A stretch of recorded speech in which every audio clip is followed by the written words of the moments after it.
Jiménez, el director del área de defensa de Tecnovit.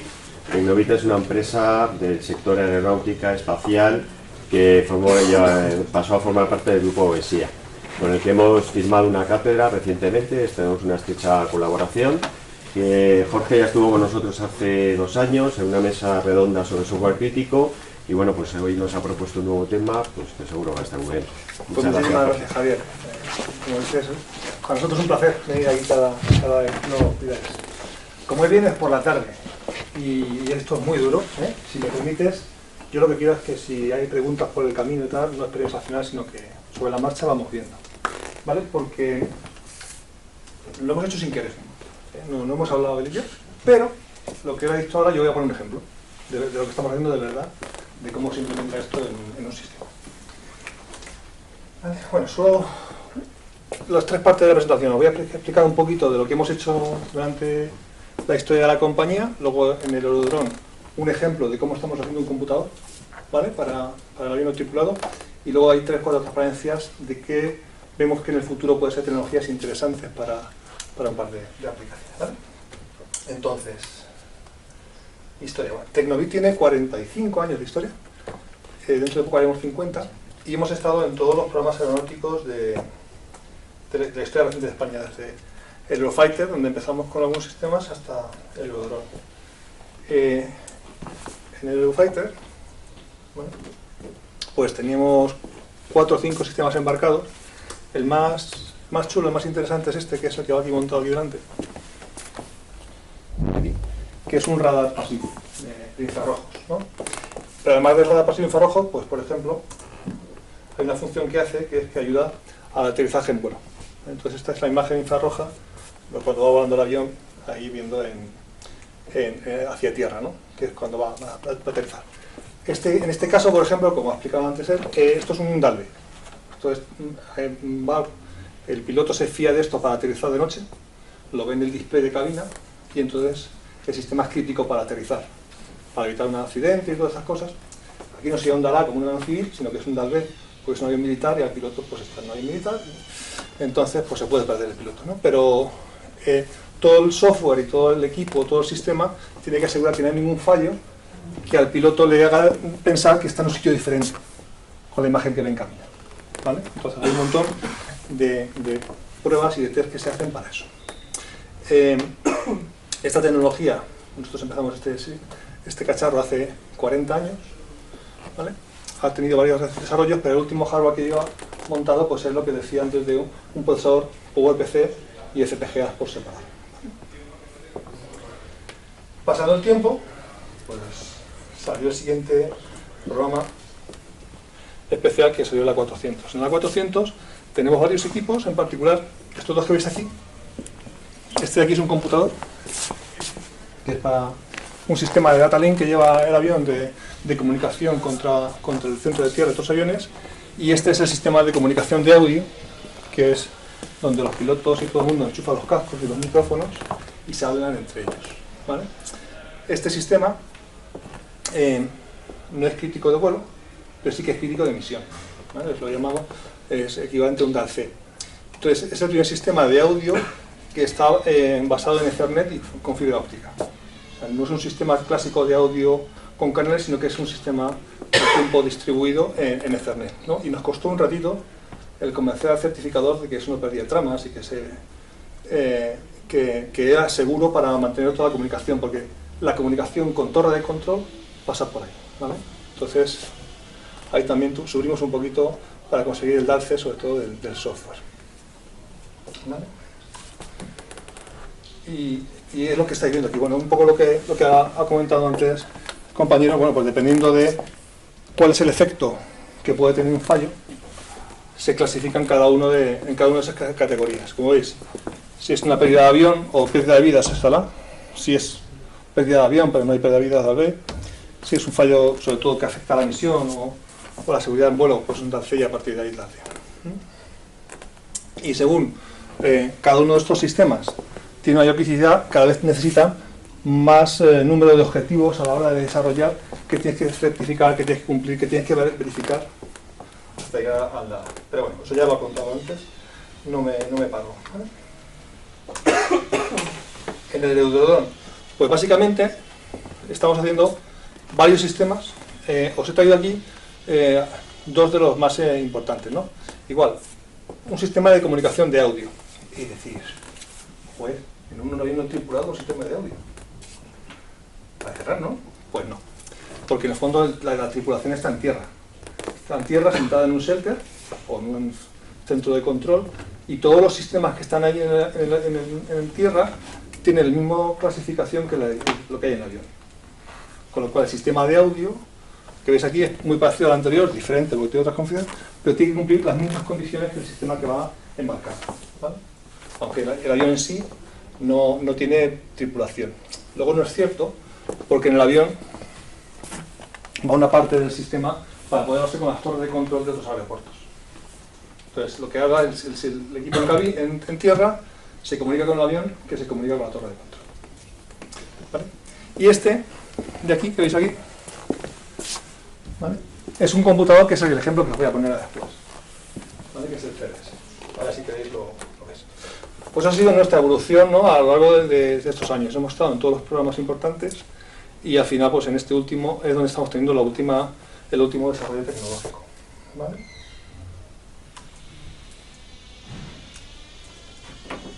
Entonces, como decíamos, hasta ahora todo bien, ¿sí? En el Eurodrone, comunicaciones de voz, lo que hemos visto el sistema antes. Estamos haciendo también cosas de seguridad y cifrado, ¿vale? Toda la parte de cifra y de seguridad para la versión española la estamos haciendo nosotros. Y la intercomunicación entre distintas redes de comunicaciones, que es el de otro computador que he visto, que es el sistema de data link, ¿vale? Entonces, todos estos en el fondo son funciones que necesitan de un computador, de una electrónica, para poder realizar todas las funciones, ¿no? Y sobre todo, a la hora de hacer que el avión vuele, todo tiene que ser certificable, lo que ha hecho antes nuestro compañero, ¿vale? Pasar por todos los ciclos de verificación. ¿Cómo lo estamos haciendo eso, ¿vale? Bueno, dice, muy bien, dice, esto es un máster de software embarcado. Entonces te imaginas al señor, ¿no? Haciendo ahí sus cosas, con su aplicar código y tal. Pues es que el trabajo es diferente, chicos. El trabajo no es picar código. Hay un momento en el que picas código, pues aquí abajo. Solamente aquí abajo picas código. Hay un montón de cosas antes y después que hacen la gente que hace sistemas embarcados, ¿vale? Entonces, lo he comentado, el diseño nube. Esto es lo que te pide normalmente un cliente que sigas para hacer un sistema embarcado. No lo puedes hacer de cualquier forma. No puedes decir, bueno, yo empiezo haciendo código, luego ya... No. Hay que seguir esta parte, porque además, en cada una de estas fases se van revisando los objetivos y los documentos que se van generando de diseño, y el cliente, el certificador, te va aprobando que puedas continuar, ¿vale? Entonces, ¿por dónde empezamos? Pues empieza por la operación. ¿Qué quiero que haga mi sistema, ¿no? ¿Qué quiero que haga? Pues en el sistema ese que os he comentado, que se llama Cross Domain Solution, CDS, ¿vale? Este avión tiene dos entornos de seguridad, uno NATO Secret, otro NATO Restricted, y entonces tienen que hablarse entre los dos sistemas que hay dentro del avión, con diferentes sistemas de seguridad. Pues este equipo lo que hace es comunicar los dos entornos de seguridad, el rojo y el negro, el NATO Secret y el NATO Restricted, de forma que la información solo puede fluir hacia acá. En el fondo es una parte que he dicho antes de ciberseguridad. No puedes entrar en la red Secret a través del entorno Restricted, ¿vale? Entonces, esto es lo que hace el cacharro, ¿vale? Y a partir de esto te dicen, bueno, y tienes tus interfaces. Pues tienes una red IP Secret, una red IP Restricted, tienes que montarlo en el avión y enchufarlo para que le dé electricidad, y además cómo configurarlo, ¿vale? Y luego además, como esto controla todas las comunicaciones de todos los computadores que hay en el avión, necesitas conocer la estructura de datos de cada uno de los computadores. Los computadores te van a dar información y tú lo que vas a hacer es reroutearlo a diferentes sitios. Con lo cual necesitas conocer toda la estructura de datos del avión, ¿vale? Y fijaos que hasta ahora lo que hemos definido es qué va a hacer el sistema. Esto es lo que qué va a hacer, ¿no? Y cómo lo metes en el avión. ¿Vale? O sea, es un poco parecido antes al ejemplo del reloj, cuando has empezado. Quiero hacer un reloj, ¿no? Pues esto es el principio. Ahí está un ejemplo. Y esto es de verdad. O sea, esto que estoy poniendo aquí son los requisitos de verdad que están en la especificación del equipo. ¿Vale? Una vez que pasas a eso, dices, bueno, ya tengo, ¿qué quiero que haga? Ahora tengo que decir cómo lo va a hacer. Y eso es lo que se hace en la fase de requisitos y de arquitectura del sistema, la primera fase. ¿Vale? Primero tienes que definir qué requisitos quiero cumplir. Por ejemplo, en qué tamaño, en qué peso, en qué consumo voy a tener el equipo. Cuando montamos un avión, todo kilo que le metas de más es más peso en el avión, con lo cual le quita sobre todo autonomía o tiempo de misión, ¿no? Entonces, siempre el tamaño y la potencia en los equipos electrónicos del avión es un requisito muy estricto, ¿no? En este equipo, por ejemplo, el primer diseño, el requisito está en torno a 5 kilos, lo que puede pasar, ¿vale? El primer diseño salió por 5.800 y ha habido que ponerlo a régimen, había que hacerlo adelgazar, ¿no? Os digo que los requisitos son muy importantes. Luego, además, ¿qué condiciones ambientales? En el avión te vas a encontrar todo tipo de operación, desde a muy alta altitud con muy baja temperatura, ahí aterrizado al sol en verano en cualquier sitio, con lo cual el equipo tiene que estar soportando todas las condiciones ambientales a lo largo de la vida del avión. Incluso tú tienes que certificar, tienes que comprobar que el equipo va a durar los 20-25 años de vida en esas condiciones, ¿vale? Como he dicho antes, muy igual, hay ahora muy importante tanto la seguridad física, como todo esto que hemos visto de safety, sobre cómo certificar el software, cómo certificar la función, como lógicas. Cada vez más la ciberseguridad en estos equipos, a pesar de que van embarcados en sitios que están muy controlados y muy restringidos, es muy importante. Hay específicos métodos de certificación de ciberseguridad de estos equipos, ¿vale? Y por último, como hemos dicho, los planes de desarrollo. Es decir, yo sé que es lo que tengo que hacer, pero aquí digo cómo lo voy a hacer, ¿vale? Tanto a nivel de sistema, como de hardware y como de software, en el que le dices al cliente, al certificador, yo voy a dar estos pasos y lo voy a verificar de esta forma para asegurar que todo es correcto. ¿De acuerdo?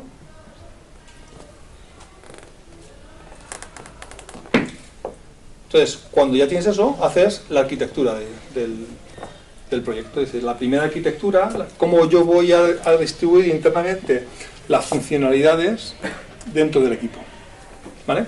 Entonces propones una arquitectura en la que tienes, pues, de la entrada-salida, cómo te comunicas con el resto del mundo, los dos procesadores que van internas que se comunican entre sí y las diferentes entradas de control que tienes ahí.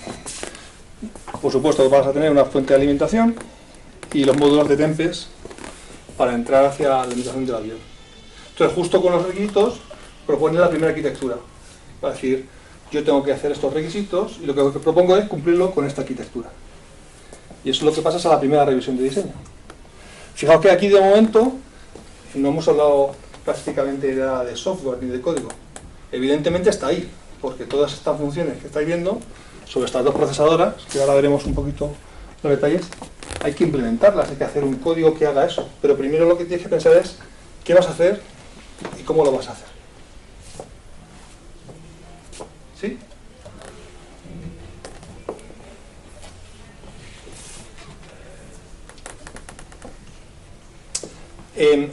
Nosotros en este proyecto, ¿vale? Hemos seguido evolucionando nuestra familia de procesadoras que tenemos desde hace, os lo digo, 30 o 40 años, y hemos propuesto que cada una de las procesadoras que hemos visto ahí esté compuesto de dos System on Chips, ¿vale? Que son estos de aquí, comunicados de esta forma. Básicamente cada System on Chip, que son las UltraScale de Xilinx, bueno, de AMD ahora, ¿no?, tiene una parte de procesamiento, que es esta parte de aquí arriba, que está compuesto por 4 ARMs y 2 Cortex, ¿vale? en los cuales puedes desarrollar toda la parte de funcionalidad de alto nivel de software, ¿vale? Que gran parte de la funcionalidad del ruteo de mensajes que hay entre los dos dominios se hace por software. Además, el dispositivo tiene una parte equivalente a las FPGAs antiguas, pero que está todo integrado, de forma que gran parte del ruteo de mensajes y la decodificación de los mensajes que hemos visto antes se hace mediante diseño de CPGA, mediante VHDL. Cada vez más, lo digo para vosotros, hay menos separación entre el software y el VHDL. Cada vez más se va a mezclar entre sí. Hay una tendencia que estamos siguiendo nosotros, es tratar el firmware como software. Básicamente, si tú le aplicas al firmware la 1.7.8, prácticamente consigue los mismos resultados que la 2.5.4. Y de esa forma tienes más homogéneo todo el desarrollo de toda la aplicación, porque en el fondo la aplicación que estamos viendo antes se despliega sobre estas dos partes de la FPGA, tanto el software como el firmware, ¿vale? De hecho, tenemos algunos proyectos en los que ya directamente, lo siento para que os pueda justificar, ya no se pica código. Estamos utilizando herramientas de alto nivel de diseño basado en modelos en el que el código se genera directamente. Entonces, la tendencia hacia el futuro es que cada vez menos se va a utilizar la generación de código manual y mucho más irá a la generación de bloques de diseño basado en modelos, porque eso es lo que enlaza. ¿Sí? ¿Puedo preguntar Claro. qué herramientas utilizáis exactamente para hacer el diseño dirigido por modelos? Pues a nivel de sistema, cuando estamos hablando de la parte de arriba que hemos visto inicialmente, de concepto y de la parte de desarrollo, utilizamos Cameo, ¿vale? Que es una herramienta a nivel de sistema que podemos conectar con otros, con el fabricante de aviones que utilizan. Y cuando ya bajamos al nivel de la aplicación que va en el computador, esto es lo que hemos visto que si fuera mente software, hay una herramienta de análisis que lo hace bastante bien, sobre todo para el software y para displays. Pero cuando quieres meter firmware, a día de hoy lo que nos funciona bien es la parte de Simulink. Todo lo que hacemos en ese sentido lo hacemos en Simulink. La que has mencionado antes, Cameo, ¿es de pago o es gratuita? Ninguna es de pago, ninguna es gratuita. No, porque hay una cosa, no, pero eso es importante. Para que tú puedas utilizar una herramienta y que lo que genera la herramienta sea certificable, la herramienta tiene que estar certificada. O sea, no es como un desarrollo comercial, ¿no? En el que la herramienta, un compilador, todo el mundo cree que aquí las herramientas que utilizamos, el fabricante tiene que decirte que cumple con los estándares para que pueda hacer un DALC, por ejemplo, como en este caso. Si no, no te puedes fiar del código que te genera esa herramienta, ¿vale? Entonces, por eso ninguna de estas herramientas es gratuita, porque el fabricante de la herramienta tiene que pasar ciertos procesos de diseño de la propia herramienta y validación de la herramienta que aseguran que se puede utilizar a la hora de luego tener la aplicación.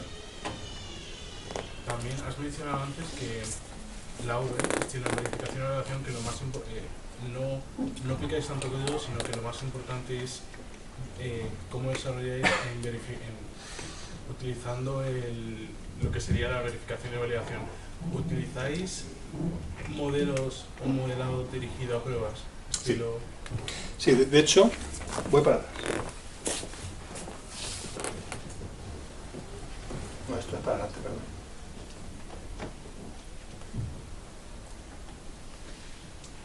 No, me vale esta. Cuando decimos que hacemos diseño basado en modelos, cada una de estas fases tiene un modelo diferente. Tú modelas la operación de cierta forma, muy alto nivel, de forma que aseguras que has tenido en cuenta todo lo que quieres hacer dentro de la vida del equipo. A continuación haces un modelo funcional que reproduce básicamente todos los requisitos y los aseguras que lo puedes cumplir, con lo cual estás probando directamente, estás haciendo la especificación de requisitos de tu sistema de verificación, pero lo estás probando por simulación aquí. Aquí haces otro modelo más refinado, en el que ya tienes en cuenta que esto se va a desplegar en un dispositivo. Aquí es un modelo que de alguna forma no es agnóstico del dispositivo donde lo vas a poner, lo que es la función. Aquí, por ejemplo, no utilizas tipos de datos, sino que lo haces de forma con el estándar de MATLAB, que es el que sea.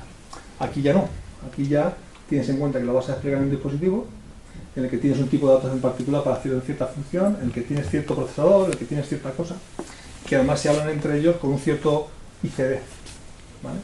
Y este es el que realmente te genera el código para esta parte de aquí. Entonces tú vas haciendo el diseño del modelo cada vez más refinado hasta que consigues que aquí pueda generar el código. Y aquí generas el código para cada uno de los dispositivos que tienes en el diseño. Entonces, en las partes más superiores de la V, lo que tenemos serían modelos más abstractos, Sí. y luego los transformamos para hacerlos más, primero no dependientes del computador y luego dependientes del computador. Correcto. Código en general. ¿Utilizáis transformaciones modelo entre estos modelos? Es decir, ¿tenéis transformadores verticales, horizontales para estas cosas? ¿O No. ¿Cómo cambiáis de modelo a modelo? Mediante las pruebas. Con las pruebas tú te vas asegurando que lo que quieres aquí lo consigues, haces las mismas pruebas y aquí lo consigues de forma diferente. Pero una de las cosas que sí que es conveniente es que el que hace este modelo no sea la misma persona que hace este modelo. Que haya cierta independencia.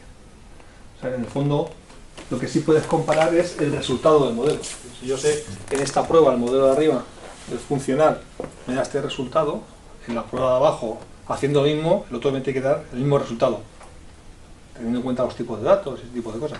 Pero me tiene que dar lo mismo. Entonces lo que aseguras la robustez de los pasos mediante las pruebas. Que no esperas a esta parte de aquí para empezar a probar. Estás probando directamente, estás trayendo la V a esta parte de aquí. En el fondo estás haciendo una W. Vale. Dentro de las herramientas que utilizáis, ¿preferís estilo editores contextuales o utilizáis gráficos? O sea, si lo que vemos es a la hora de crear una prueba, básicamente texto de cómo están formuladas las pruebas, o utilizáis alguna especie de gráfica o diagrama. No, tú cuando hablamos de diseño basado en modelos son todo cajitas sí, de modelado. No hay código explícito ahí, ¿no? Y entonces lo que te da, por ejemplo, Simulink a la hora de hacer todo eso es que todas las partes de pruebas las puedes desarrollar de la misma forma que haces el modelo. Vale. ¿Vale? O sea, básicamente, por eso os he dicho que cada vez menos hay codificación manual. Hacia donde vamos en el futuro es a todo este tipo de diseño basado en modelos. ¿Vale? Vale. Entonces, dos ventajas que tiene eso. Primero, que esta parte de aquí, si tú sigues la web tradicional, primero desarrollas todo, y llegas aquí y empiezas a darte cuenta de que las cosas te pueden fallar cuando ya has desarrollado todo. Si tú empiezas a probar aquí, haciendo web pequeñitas, los fallos de especificación, los fallos los vas viendo lo antes posible, ¿vale? Por lo cual te evitas errores que cuanto más tarde son, más claros, más tiempo tardas en saber dónde están, en identificarlos y en resolverlos. Vale. Y una última cosa, me has dicho que lo que os proporciona esto es una compañía externa. O sea, sí. Lo que se está dando la compañía es un lenguaje específico de dominio. Lo que nos está dando la compañía es el entorno de desarrollo del basado en modelos, basado en SysUML. Vale, no os dan un dominio de lenguaje estilo que es como muy estricto. SysUML. Ah, vale, entiendo. SysUML. O sea, todo el software ahora de UML, ¿no? De software para hacer todas estas cosas, se ha sacado una edición de SysUML, ¿no? que lo puedes utilizar para desarrollar sistemas y tienes. Sí. Vale. Cameo funciona en SysUML. Este software que utilizáis para generar código, entiendo, ¿está certificado? No.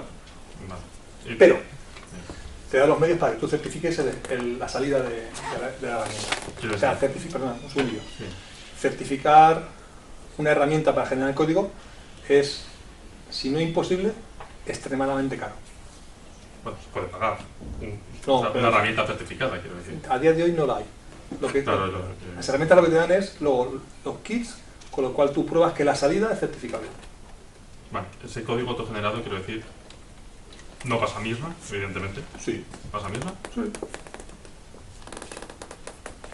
¿Sí? Depende de cómo hagas el modelo. Bueno, o sea, yo entiendo que, o sea, me cuesta creerlo. Lo reconozco. No, pues sí, entiendo que te puedes creer. No, pero es importante. O sea, O sea, igual que hay un estándar de codificación cuando haces software, ¿no? En MIRC, hay un estándar de codificación en el que tú dices, yo tengo que hacer el código de cierta forma para que me pase no sé qué. En esto, cuando haces generación automática de código, evidentemente el código C existe, pero nadie lo ve. Nadie lo ve, está ahí metido. Entonces tu estándar de codificación no está en el código C, está en el modelo. Tú tienes una forma de cómo escribir los modelos para que eso sea certificable. No haces el modelo de cualquier forma, sino que lo haces siguiendo un estándar. vale, o sea por decirlo de alguna manera, no tenéis un estándar de código, sino que tenéis un estándar de modelo y asumís que el estándar de... Bueno, y No, copiáis el luego hay una estándar de herramienta, o sea, aunque luego tú el código C no lo tocas, hay una herramienta que comprueba que el código C pasa al MIRC. Es una herramienta, pero que es opaca a ti. ¿Perdón? ¿Es opaca para ti o realmente tú eres capaz de ver que hay una regla require que no está pasando porque Claro. has hecho mal un if? No, por ejemplo? tú haces el modelo, generas el código y tienes una batería de pruebas. Ujú. Una entre ellas es que el código generado pasa a MIRC. Vale, o sea, pero lo está... Eso te lo asegura la herramienta que estás Claro. utilizando. Sí, sí. Sí, sí. Y las pruebas, bueno, si no está certificado, o sea, quiero decir, si no estáis probando las cajas que estáis haciendo, quiere decir que no se están haciendo test unitarios, por ejemplo, test de cobertura, o lo hace la propia herramienta también. Es lo que te digo. El kit de certificación que te da la herramienta Ajá. te hace todo eso sobre el código generado. Vale. O sea, tú pasas la certificación de certificar la salida de la herramienta a certificar el proceso de generación. Son los dos medios que hay para poder hacerlo. Hay herramientas certificadas, sí, pero son carísimas y nadie las utiliza. Y de hecho, a los fabricantes de ese tipo de herramientas no les interesa, porque son tan caras que nadie las quiere. Entonces lo que te dan es el método de que tú luego, mediante pruebas, y es cierto, hay que hacer una batería de pruebas extensa y todas estas cosas, consigas que eso sea certificable. ¿Y ese software se adapta a varias normas? ¿O suele estar enfocado a, No, bueno, a unas normas concretas? Claro, yo te estoy hablando para esto de la 178 y la 254. O sea, te dan herramientas específicas para asegurar que eso es certificable para tu entorno. O sea, creo que, por ejemplo, si uno también tiene para la norma de ferrocarril, es otra cosa diferente. O sea, no es una cosa que vale para todos, sino que te dan la herramienta específica para tu proceso de certificación. ¿Vale? Vale. ¿Hasta qué punto es distinto usar un sistema de estos de modelos, de usar unas librerías o unas APIs? O sea, Claro. ¿qué diferencia fundamental habría ahí? La librería, a ver si consigo yo... La librería no deja de ser un código que alguien ha hecho por ti, ¿no? Entonces dice, pues quiero dividir, ¿no? Bueno, yo que soy muy viejo, pero no me encanta, ¿sabes? Los procesadores no dividían, sino que había un software que hacía la división. Quiero dividir, ¿no? Entonces te daban un bloquecito, que era una librería, que es el de la división. ¿Vale? Aquí, para hacer modelos, tú tienes funciones unitarias con las cuales generas la función más compleja, ¿no?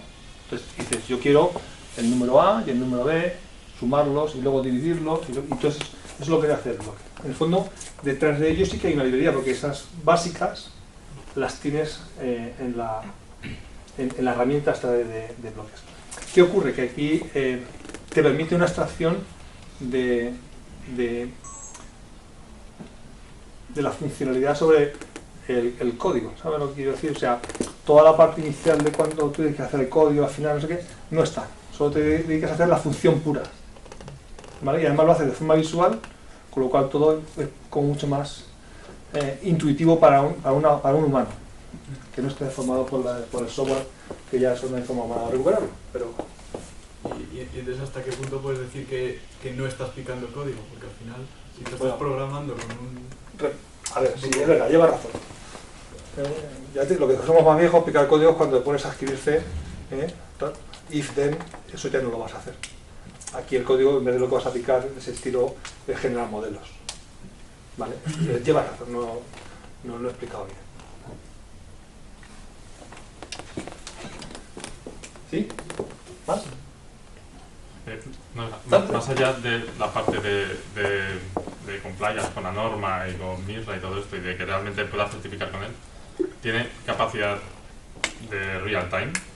O sea, podemos asegurar, o sea, de alguna manera se ha probado eso en un entorno real time para saber que eso funciona, o ya eso lo pruebas tú, validando y verificando. Te voy a hacer una pregunta, ¿no? ¿Qué quieres que validar que sea real time? Bueno, que ante las mismas entradas ocurre siempre las mismas salidas. Eso es determinista. Eso es real time, exactamente. Claro. No. Real time es otra cosa. Real time es que tú lo hagas en un entorno de tiempo siempre el mismo. Y otra cosa es que sea determinista o que no sea determinista. Es que lo hagas siempre en el mismo tiempo. Eso. Eso es determinista. Bien, fenomenal. Entonces, ¿el modelo en sí es determinista? Sí. Porque el modelo siempre te va a dar la misma salida, ¿no? ¿Es real time? Cuando tú lo simulas, te da igual, ¿no? Cuando lo generas el código, si tú tienes una forma de describir los modelos que te hace un código eficiente, se consigue ese real time, ¿sí? O sea, no hay ninguna diferencia entre hacer un código real time mediante el tradicional método en C o un UHDR o mediante códigos. Tienes exactamente el mismo problema con los modelos. Quiero decir, lo que decía antes, si tú tienes que hacer una función que cada 50 milisegundos haga algo y vuelva, y haga algo y vuelva, haga algo y vuelva, es el mismo problema. ¿Lo describas en código o lo describas con modelos? Sí, lo entiendo, para que es verdad que me sorprende mucho. ¿Eso sorprende? O sea, me sorprende mucho que realmente esté tan bien hecho, quiero decir, ese software, como para ser capaz de asegurar tiempos, de asegurar calidad de código, incluso legibilidad, porque luego es accesible para vosotros el código, quiero decir, lo genera y ya está. Pero el código no vale para nada. O sea, esto, yo, si me voy a contar mi historia con esto, ¿vale? Yo tengo gente de software, ¿no?, que te dice, esto no va a funcionar. Esto ya hace 10 años, Esto no va a funcionar, ¿por qué? Porque yo lo mejor, o sea, estas mismas preguntas. Y que la primera cosa que le dices es, olvídate del código C. Y te dicen, no, yo es que el código C lo voy a hacer más eficiente que la generación de... Yo lo voy a hacer mejor. Entonces tú dices, olvídate del código C. O de C++, o lo que sea. No vale para nada ya, si es una cosa intermedia. Entonces yo les explicaba, yo soy suficientemente viejo, y cuando estaba en vuestros sitios yo programaba en ensamblador. El ensamblador es lo que hay entre... Yo programaba en ensamblador. Y llegó un momento en el que el compilador de C dijo, ya no hace falta que veáis el ensamblador. Y yo he visto a gente decir, no, pero es que yo en ensamblador seguro que lo hago más eficiente. Pero da igual, sí, no da igual. Pues este es el siguiente paso. El C ya no está ahí entre medias, igual que el código objeto está ahí entre medias, que es el del ensamblador, pero haciéndolo así ya no vale para nada el código C. Eso nos lleva a otra pregunta, rendimiento. O sea, quiero decir, porque yo he programado en C y en bloques también, ¿vale? Y se dan casos en los que haces un bucle for de 1.000.000 en Real Engine, por ejemplo, en Blueprints, y realmente va muchísimo más lento. Eso pasa. Tiene que estar muy bien hecho y sé que se ha avanzado mucho en ese sentido, pero no sé si vosotros habéis experimentado problemas de rendimiento. O sea, aquí y llevas razón, o sea, lo que dices es cierto. ¿Dónde está la clave? En tu estándar de diseño de modelos. Si tú los modelos sabes cómo tienes que diseñarlos porque sabes cómo luego el compilador lo va a traducir, haces un modelo que es eficiente para la implementación. Por eso, este de aquí es diferente de este. Porque este está pensado para sacar un código eficiente. Pero es verdad, o sea, lo que dices tú es verdad. Si tú tienes un modelo de cualquier forma, no es tan eficiente como si lo haces a mano, el código. Pero si haces el modelo de cierta forma, la diferencia es escasa.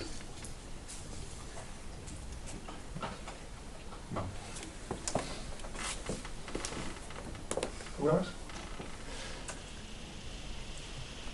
Entonces, una de las cosas que, por ejemplo, nosotros hemos hecho en este dispositivo es implementar un sistema de inteligencia artificial en tiempo real, hecho con modelos. No está en esta aplicación del avión, está en otro sitio, pero nos ha permitido montar un sistema de inteligencia artificial dentro de los dispositivos, separando parte de la aplicación en software, parte de la aplicación en firmware, todo en un solo sitio donde lo puedes probar de forma homogénea. Y eso ahorra muchísimo tiempo. Si esa aplicación que nosotros hemos hecho, lo hubiésemos hecho de forma tradicional, en el que tú haces una especificación para la gente de software, otro para la gente que hace la FPGA, otro no sé cuántos, pues se llevaba años. Y lo hemos hecho razonablemente rápido el tiempo. Pero, ¿sabes? Es hacia dónde va la tecnología. Dicho lo cual, hay una parte siempre de todos estos entornos que vas a tener que programar a mano. Lo que va contra el hardware, ¿no? La parte de software que toca todos estos registros, o la parte de FPGA que toca los interfaces, lo vas a tener que seguir haciendo en VHDL y en C. Pero luego después toda la aplicación, una vez que eso tienes el sistema de BSP, ¿no? Como es, ¿vale? Vale.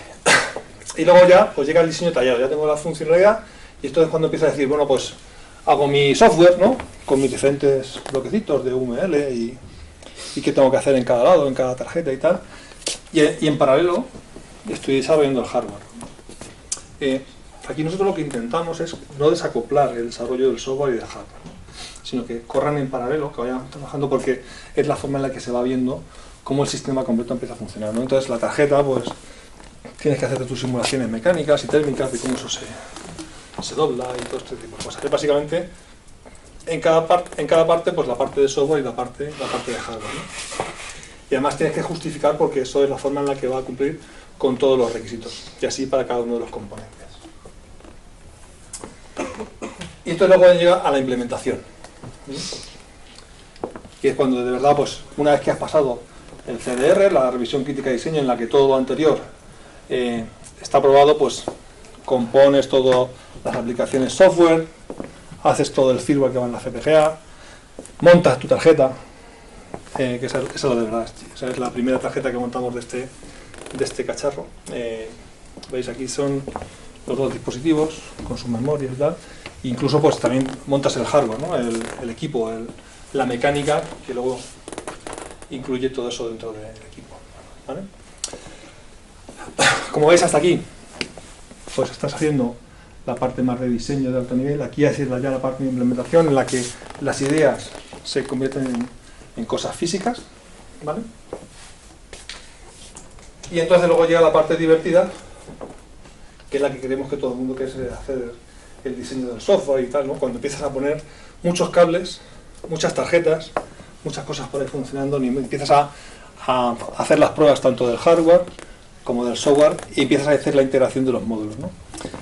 Estos son todas, ¿no? Esta es la fotografía, ¿verdad? Cuando hicimos la primera integración de software entre las dos procesadoras para hablarse entre sí, y veis que pues, están los dispositivos de firmware por aquí funcionando y todo este tipo de cosas, ¿vale? ¿Por qué? Porque lo primero que tienes que hacer es probar cada uno de los bloques de forma independiente, ¿vale? Lo que decías tú de las pruebas unitarias, que cada uno de los bloques funciona correctamente antes de hacer la primera integración a nivel de electrónica y de tarjetas, ¿no? Y luego ya pues cuando pasas esta primera fase y luego ya empiezas a pincharla contra el backplane y todo este tipo de cosas, ¿vale? Entonces cuando ya consigues tener todo el equipo completo, tienes que asegurar que el equipo cumple con la funcionalidad, que lo que tú has diseñado, esto lo está haciendo correctamente, ¿vale? Y eso se hace con entornos parecidos a ese. Y el último paso que hay para asegurar que el equipo cumple con los requisitos es ya meterlos en entornos reales de pruebas.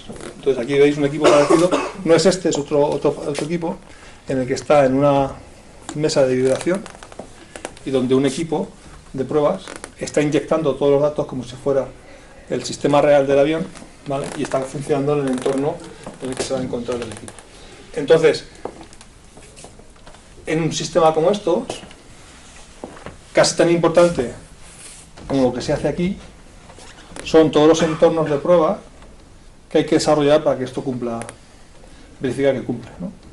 Y estos requisitos son parte de esta parte inicial de requisitos de modelos de funcionar, es decir, cómo quiero probar mi modelo y con esa especificación de requisitos saco cómo tienen que funcionar los equipos de prueba para luego poder hacer esa verificación en tiempo real.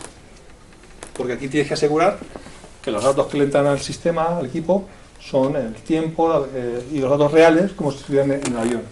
Mientras que consigues estimularlo pues, en vibración o en temperatura o lo que sea, o la cámara de MIMC, para asegurar que luego cuando se monte en el avión va a funcionar correctamente. ¿Vale? Y ese es el... Y aquí, cuando esto funciona, pues se lo entregas al cliente, le entregas toda la documentación, un trabajo así. Y te dicen, jo, qué bien, fenomenal. Y este es el trabajo que nosotros llamamos de sistemas embebidos. O sea, como veis, no es puramente software, sino que hay un montón de tecnologías alrededor de lo mismo. Hay gente que hace hardware, sistemas, software. Los equipos de prueba, validación y verificación son equipos complejos que no pueden funcionar de forma separada, sino que tienen que funcionar como uno, ¿no? Y lo que decía antes, todo este diseño basado en modelos cada vez hacen que trabajen de forma más integrada, ¿no? Es cierto que antes, por cómo estaban definidas las UEs, se separaba muchísimo el diseño hardware del software, que luego se encontraban aquí, con lo que ocurría habitualmente de problemas. Ahora eso lo intentamos traer lo más posible hacia adelante mediante todas estas tecnologías. ¿Sí? No sé, se me da la seca, me lío, me enrollo y no quiero tener hasta mañana. Bueno, y muy rápido. Tecnologías de futuro. Como todos sabéis, cada vez más la inteligencia artificial o todo este tipo de técnicas cada vez más van a estar en este tipo de sistemas. Ahí hay dos desafíos importantes. Uno es la certificabilidad, ¿no? de esos desarrollos, ¿no? Porque asegurar el determinismo de una herramienta basada en redes neuronales tal no es sencillo. Entonces eso hay una parte de certificación que tendremos que ver cómo se consigue, ¿vale?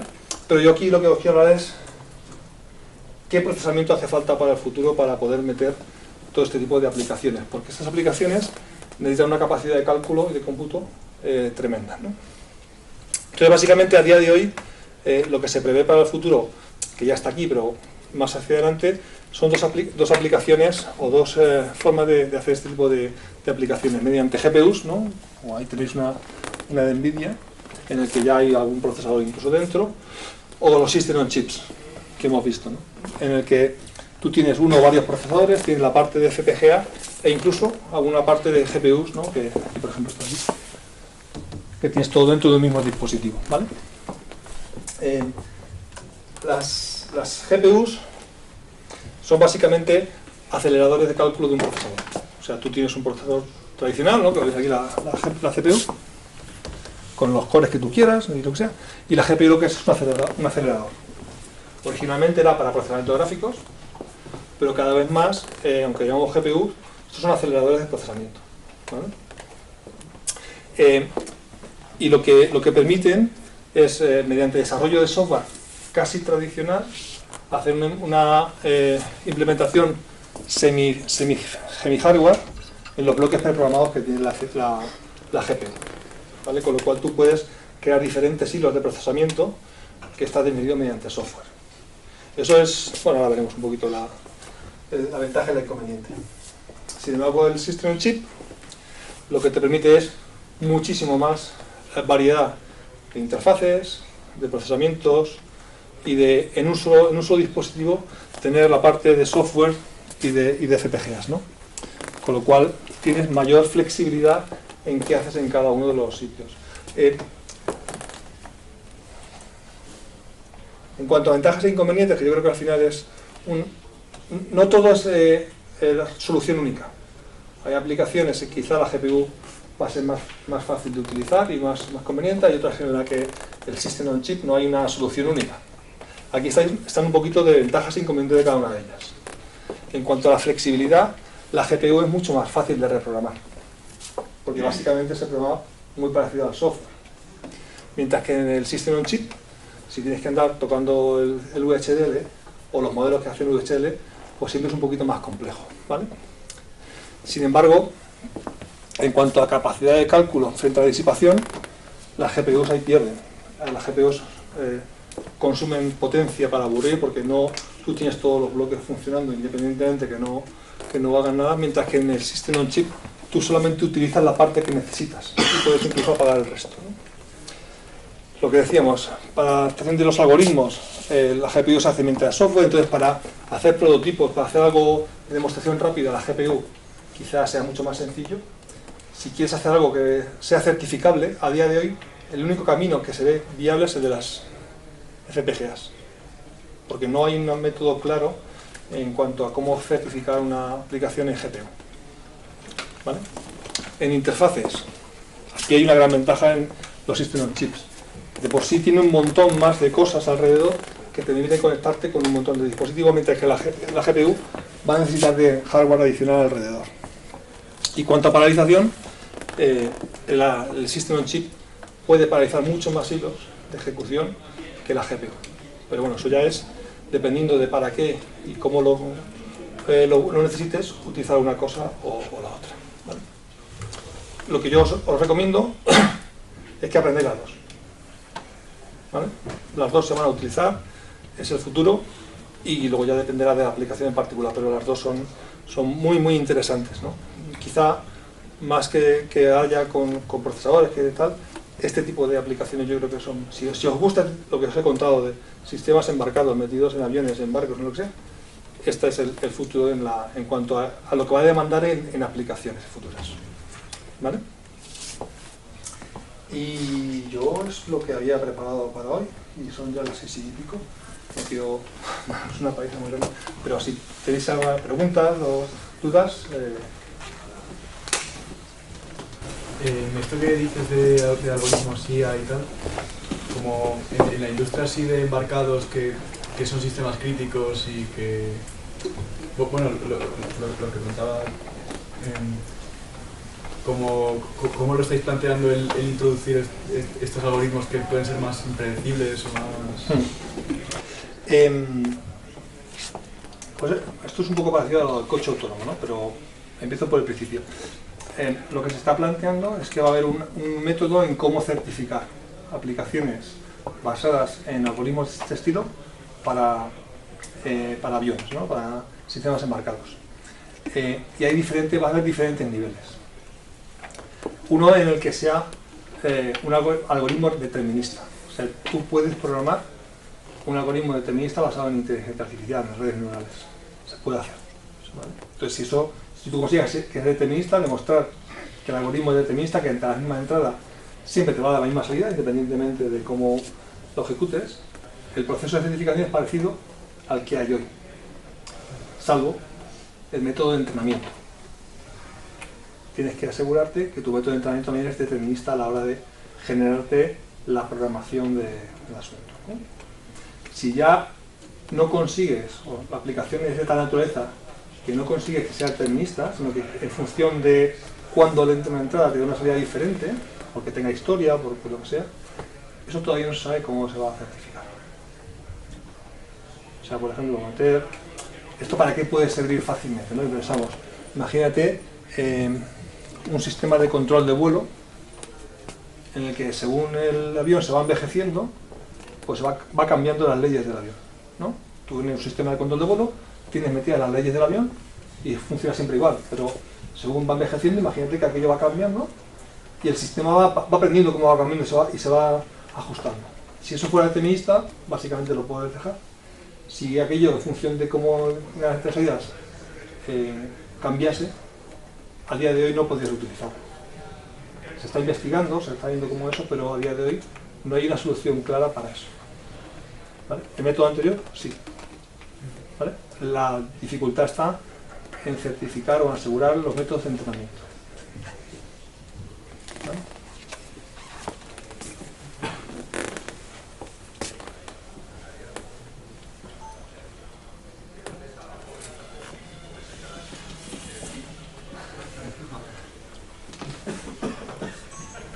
Vale, ¿una cuestión más?